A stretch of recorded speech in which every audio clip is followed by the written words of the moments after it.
Mengapa semua orang menghina? Kadang ini yang menjadi pertanyaan ya. Kita sering banget mungkin direndahkan orang, kita dihina orang. Ya itu karena ada beberapa faktor yang memang menjadikan kita seperti itu. Dan itu biasanya justru kita bisa melihat karakter orang yang sebenarnya. Melihat kebiasaan orang bagaimana menilai kita. Karena apa? Dengan kondisi seperti itu biasanya orang itu malah akan jujur. Jujur dengan apa yang memang sedang dilakukannya. Jujur dengan apa yang memang menjadi sebuah kebiasaannya dan kita perlu pelajari. Dan ini sebenarnya sudah sangat sering terjadi dan ini hal yang wajar bagi saya ya yang pernah menghadapi hal-hal seperti itu juga. Karena ya itu tadi, kita bisa melihat orang itu sebenarnya seperti apa, terus bagaimana dia ke kita. Itu justru saat mereka itu merendahkan kita, melihat kita ini bukan siapa-siapa. Beda halnya kalau kita ini menjadi orang yang mungkin sering dipuji, sering kita mungkin disanjung, atau ya mungkin hal yang membuat kita ini mungkin bisa naik ke atas langit mungkin ya rasanya. Dari situ biasanya orang yang memuji itu kebanyakan malah nggak tulus loh. Orang-orang tersebut itu biasanya hanya menginginkan sesuatu yang itu hanya diharapkan dari kita. Dan itu sebenarnya adalah sebuah jebakan. Justru malah dengan kita mungkin direndahkan, mungkin dihina, mungkin disepelekan, itu adalah sebuah bukti bahwa apa yang dilakukan orang tersebut adalah sesuatu yang sebenarnya dalam hatinya, dalam perasaannya. Mungkin ada yang kita malah galau, ada yang mungkin kita malah menjadi orang yang terbawa akan masalah-masalah yang dilontarkan orang tersebut. Nah, semua itu bisa kita pelajari. Sebenarnya ada hal positif yang bisa kita ambil dari setiap kejadian yang mungkin gak mengenakan, terus mungkin juga membuat kita ini kurang nyaman. Nah, itu sebenarnya kita harus bersyukur dan kita harus menjadi orang yang bisa melakukan koreksi untuk diri kita sendiri. Kenapa sih kok orang begini? Kok orang tidak menghargai atau orang itu gak peduli dengan kita? Kita kembali lagi di motif basi. Sebenarnya ini adalah motif yang sudah lama karena ini sebenarnya sudah basi tapi masih kita bawa sampai sekarang. Apa kabar sahabat hebat? Tentunya selalu dalam berlimpahan dan keharmonisan ya. Saat kita mungkin ya punya banyak uang, itu orang pasti banyak yang menghargai, kecuali kompetitor kita. Kompetitor dalam usaha, dalam kerja, itu pasti menghargai dan menghormati. Karena apa? Mereka mengukur kekuatan kita juga. Tapi kalau kita sedang lemah, sedang mungkin bisnis kita nggak jalan, atau kita udah dalam kondisi fase dimana bisnis itu udah nggak bisa kita apa-apain lagi, itu biasanya orang justru akan melihat kita sebelah mata. Yang tadinya saat bisnis kita jalan, mereka itu melihat kita adalah orang yang patut dihormati, patut mungkin dijadikan sebuah rujukan untuk keberhasilannya. Tapi begitu kita udah sedang mengalami fase dimana itu semua udah nggak ada, karakter sebenarnya orang-orang itu akan terbuka dan bagaimana mereka. Justru dari situ kita akan tahu ya bagaimana perlakuannya, bagaimana mungkin responnya ke kita, bagaimana perbuatannya ke kita. Kita justru malah harusnya bersyukur karena apa? Tahu siapa mereka, bagaimana mereka ke kita. Jadi udah nggak ada yang ditutup-tutupi lagi. Karena apa? Terbuka semuanya, terbongkar semuanya. Karena ya itu tadi, mereka tidak melihat siapa kita. Saya akan bagikan 5 poin yang itu menjadi alasan mengapa saat kita sedang tidak punya banyak uang atau kita mungkin kekurangan uang, itu justru orang merendahkan, orang mungkin menghina. Apa aja sih poinnya? Nah, kita mulai di poin pertama. Kita tidak bisa dimanfaatkan. Ya, itu kuncinya. Karena apa? Biasanya saat kita nggak bisa dimanfaatkan, itu justru kita dipandangnya ya sebelah mata. Yang namanya menghargai kita itu nggak ada. Ya, jadi teman-teman jangan kaget, malah bersyukur ya kalau ada kejadian seperti itu. Teman-teman jadi tahu karakter sebenarnya orang-orang yang mungkin tadinya saat Anda berjaya itu mereka mengaku sebagai sahabat, sebagai teman, mungkin sebagai ya saudara Anda, entah apa yang dilakukan itu tulus atau enggak. Jadi malah kita akan tahu ketika kita sedang berada di bawah, ketika kita sedang mendapatkan sebuah fase di mana kita tidak bisa dimanfaatkan. Jadi mereka merasa kita nggak bisa dimanfaatkan, terus akhirnya apa? Ya mereka udah nggak mau lagi dekat dengan kita. Kalau perlu justru malah menyakiti kita. Dan mereka justru berlomba-lomba bagaimana caranya agar kita semakin jatuh. Kalau saat tadinya kita sedang posisi di atas, posisinya mungkin banyak uang, usaha kita lancar, mereka melihat kita itu adalah sosok yang mungkin bisa dijadikan panutan. Tapi di balik itu mereka hanya mau memanfaatkannya. Ya mungkin,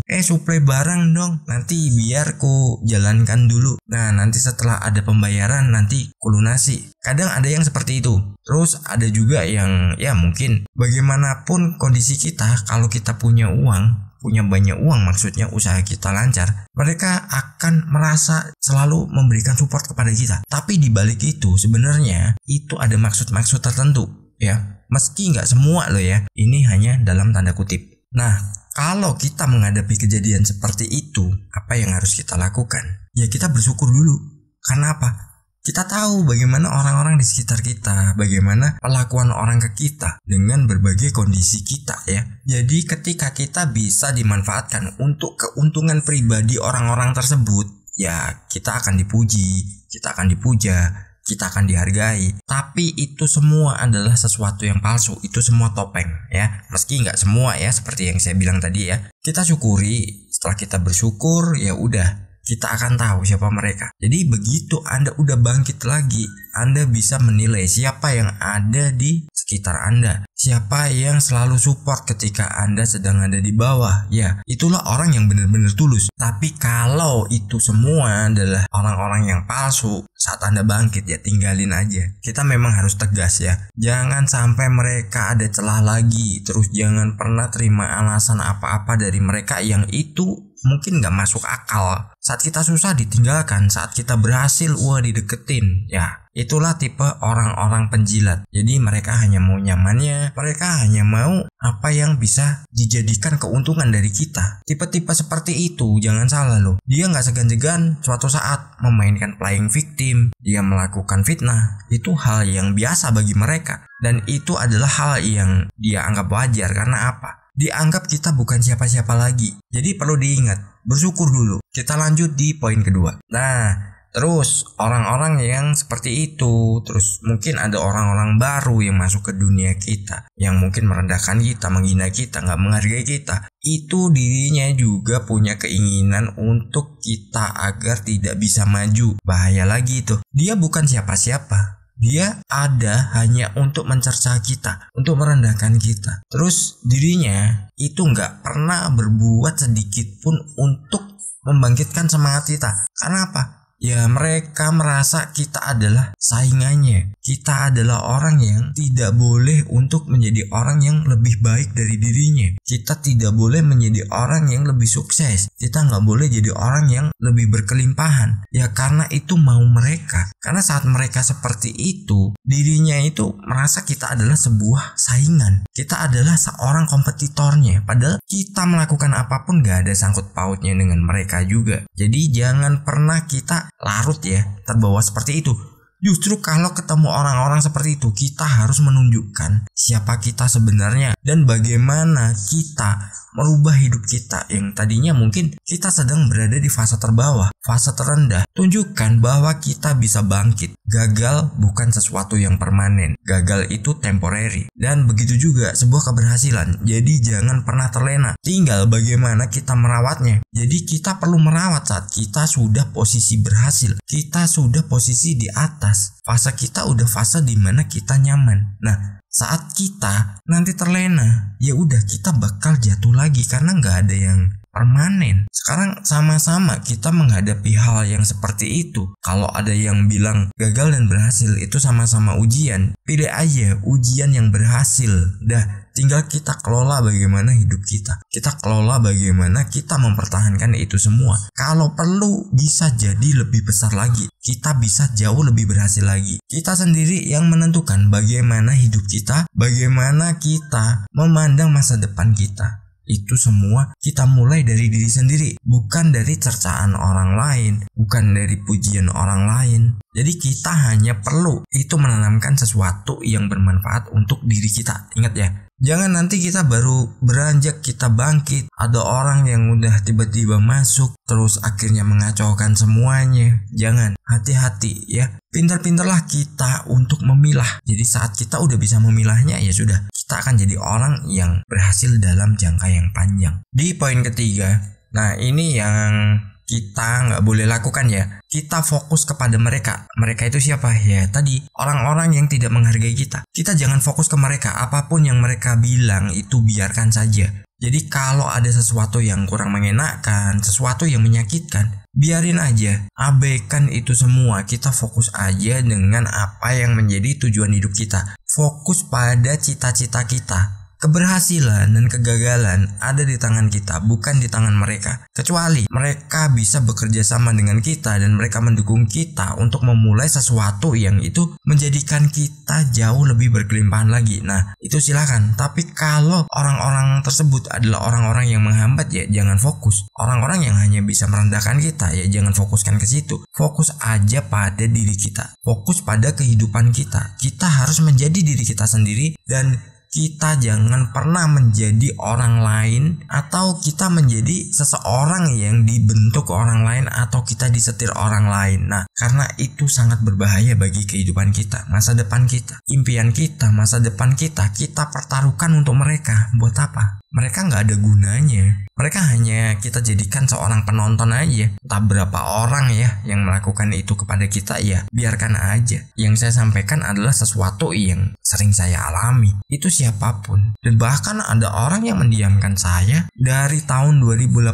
sampai sekarang. Nah, bayangin tuh. Saya nggak pernah berbuat apa-apa ke dia. Saya nggak pernah menjatuhkan dia. Dan bahkan berapa banyak duit saya atau duit keluarga saya yang udah dimakannya juga sangat banyak. Tapi begitu ada sesuatu yang itu mungkin membuat dia nggak nyaman, ya sudah, dirinya mendiamkan saya. Ya bagi saya nggak rugi, malah saya bersyukur.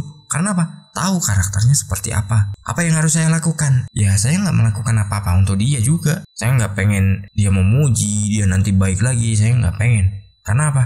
Ya udah, saya fokus pada hidup saya. Saya bersyukur. Dijauhkan dengan topeng-topeng yang itu menghancurkan. Dah, itu kunci saya ya. Kita lanjut di poin keempat. Karena kita nggak bisa dimanfaatkan terus kita dijatuhkan tuh biasanya dirasa kita ini nggak mampu. Jadi saat kita dirasa orang itu nggak mampu, lu nggak punya apa-apa, lu nggak bisa apa-apa, lu nggak mampu, lu tuh nggak bisa diandelin, lu tuh begini begitu, yang itu menganggap kita terlalu rendah. Biasanya orang itu suatu saat akan malu sendiri ketika kita sudah bangkit. Jadi diingat ya, jangan kita ikut permainan mereka. Fokus aja ke permainan yang kita ciptakan sendiri, yaitu apa? Masa depan kita, tujuan panjang kita. Saat kita terpengaruh, saat kita terbawa dengan permainan mereka, ya kita akan terjebak. Kita masuk ke sebuah trap yang di situ kita justru malah akan susah untuk keluar nantinya. Kenapa? Ya diselimuti dengan perlakuan-perlakuan seperti itu. Jadi abaikan aja kalau ada orang yang memang merasa kita nggak mampu. Kalau perlu saat kita berhasil, dirinya juga nggak tahu, udah itu aja. Mungkin Anda melakukan sebuah hal yang itu orang lain gak tahu, bisa dianggap juga Anda pengangguran, Anda gak kerja, Anda hanya di rumah. Ya, tapi ternyata Anda memiliki income yang besar. Nah, itu jauh lebih baik ya. Semua kuncinya itu karena apa? Uang. Saat kita ini gak banyak uangnya dan gak bisa dimanfaatkan, ya sudah, orang itu akan mengabaikan, orang itu akan menjatuhkan, orang itu akan, ya mungkin dalam bahasa kasarnya bisa menendang kita juga. Tapi abaikan saja, fokus aja ke diri sendiri ya. Dan di poin kelima alias poin terakhir ini adalah karena tidak diakui. Ya, kita tidak diakui karena mungkin kita sebenarnya lebih hebat dan dirinya itu nggak bisa mengimbangi. Ya, mengimbangi loh, bukan menyaingi di atas kita. Mengimbangi aja nggak bisa. Itu orang justru nggak akan pernah mengakui, dan bagaimana caranya dirinya akan menjatuhkan. Jadi mungkin Anda punya skill apa yang orang itu juga punya, tapi skillnya masih jauh di bawah Anda. Untuk mengimbangi dirinya itu susah, dan akhirnya apa? Dirinya akan berusaha menjatuhkan. Padahal posisi Anda mungkin sedang di bawah juga. Tapi bagi orang-orang seperti itu, apapun posisi Anda, tetap aja Anda dianggap lebih tinggi tanpa dia sadari. Ini bahasa psikologisnya ya. Jadi orang itu melihat kita jauh lebih berhasil, kita jauh lebih maju, dan dirinya nggak pernah mau mengakui. Jadi saya ingatkan kepada teman-teman, tetap fokus pada diri sendiri, fokus ke masa depan untuk jauh lebih baik ya. Jadi kalau ada orang yang memperlakukan kita seperti itu, jadikan itu sebuah dorongan untuk kita mewujudkan apa yang kita inginkan. Sukses berlimpah.